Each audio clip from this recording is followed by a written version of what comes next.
troisième dimanche de carême avec cette question: comment profiter de ces 40 jours pour se donner faim et soif de Dieu? Je crois que cette histoire du désir de Dieu est importante. Dans un texte de la Bible, Dieu dit au prophète Daniel: je t'ai choisi parce que tu es un être de désir. Et le désir ne sera jamais assez grand. Et finalement, si nos désirs humains sont souvent frustrés, c'est pour que nous apprenions à désirer davantage.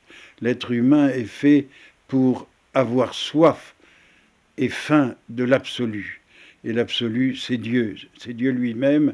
Et lorsqu'il vient à nous sous cette apparence humaine, devenue homme, c'est pour que nous soyons faits Dieu. Donc c'est là quelque chose qui vaut la peine d'être compris, d'être médité. Il y a un très beau texte là que je viens de lire il n'y a pas longtemps.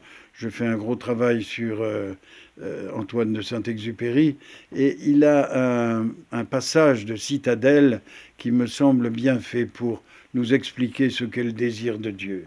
Si je désire t'enseigner, Dieu, je t'enverrai gravir des montagnes, afin qu'une crête d'étoiles ait pour toi sa pleine tentation. Je t'enverrai mourir de soif dans le désert, afin que les fontaines puissent t'enchanter. Puis je t'enverrai 6 mois rompre les pierres, afin que le soleil de midi t'anéantisse. Et après quoi je te dirai: celui qui a vidé le soleil de midi, c'est dans le secret de la nuit qu'ayant gravi la crête d'étoiles, il s'abreuve au silence des divines fontaines.